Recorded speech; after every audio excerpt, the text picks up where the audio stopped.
Hi, first graders. Today we're going to read a book called Once a Mouse.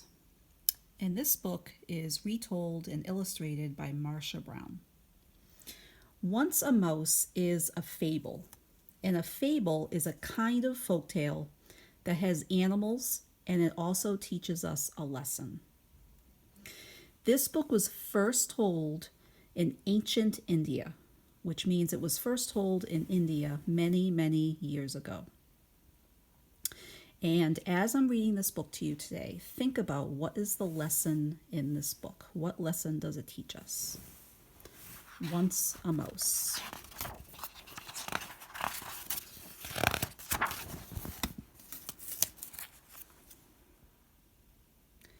One day, a hermit sat thinking about big and little. Suddenly, he saw a mouse.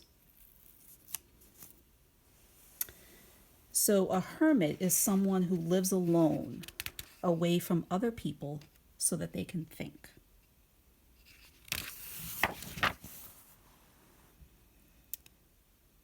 About to be snatched up by a crow.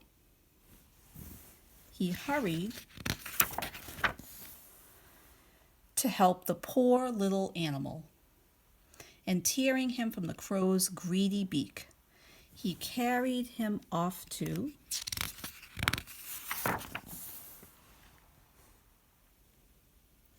his hut in the forest, where he comforted him with milk and grains of rice. But look,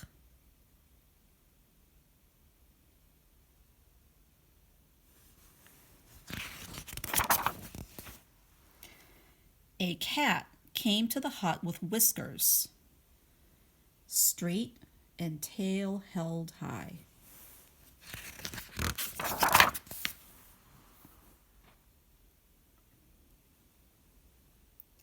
But the hermit was mighty at magic as well as at prayer. When he saw the danger threatening his little pet, he quickly changed him into a stout cat.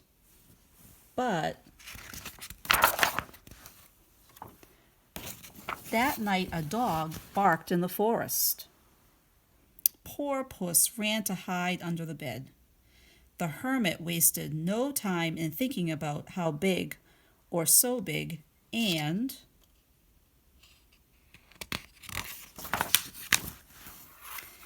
changed the cat into a big dog.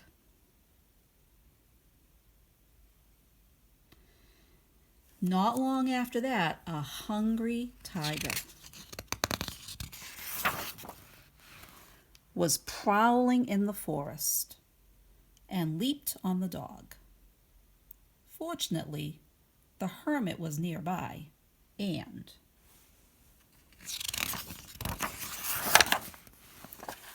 with a gesture, he changed the dog into a handsome royal tiger. So let's stop there for a minute and think about what keeps happening to the mouse. What keeps happening to the mouse? So take a minute and either think to yourself or turn and talk to a family member. You can pause the video and think about what keeps happening to the mouse.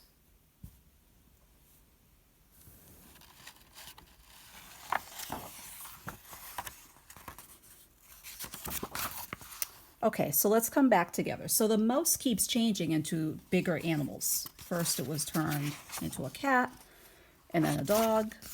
Now he's a tiger. So as he keeps getting threatened by bigger animals, the hermit keeps turning him into a bigger animal. Okay, so let's keep going. Now, imagine the pride of that tiger. All day long he peacocked about the forest, lording it over the other animals.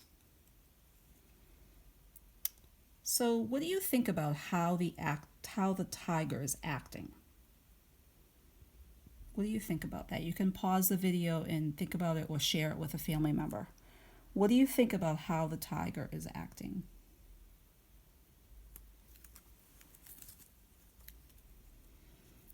Okay, so let's come back together. So I'm thinking he's kind of thinking he's better than all the other animals because he's bigger. He's almost like kind of bragging about himself. So I'm thinking I'm not liking the way he's acting towards the other animals because he's forgetting that he was once a little mouse. Okay, let's keep going. The hermit missed none of this, nothing of this, and chided the beast. Without me, he would say to him, you would be a wretched little mouse, that is, if you were still alive. There is no need to give yourself such airs.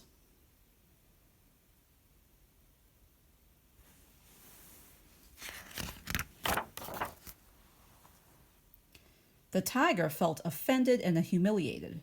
He forgot all the good he had received from the old man. No one shall tell me that I was once a mouse. I will kill him.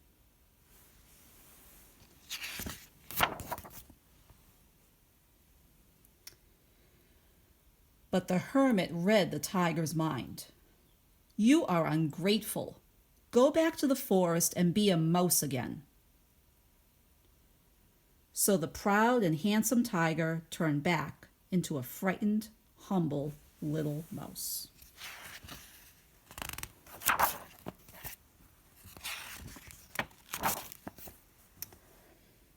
That ran off into the forest and was never seen again. And the hermit sat thinking about big and little. Okay, so I want you to think about two questions right now. I want you to think about, why does the hermit turn the tiger back into a mouse? Why does he decide to turn the tiger back into a mouse? And also, I asked you to think about the beginning of the book. What was the lesson of this book? So think about those two things right now. You can pause the video and share it with someone, and then we'll come back together.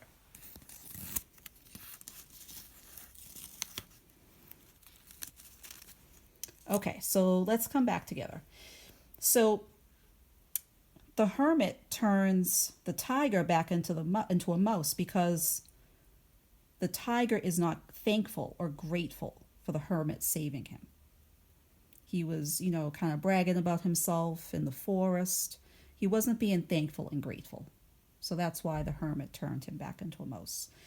And thinking about the lesson of the story, I'm thinking the story is teaching us that we should be grateful and thankful for those that help us. Okay, first graders, so I hope you enjoyed that story, and we'll see you again soon. Take care.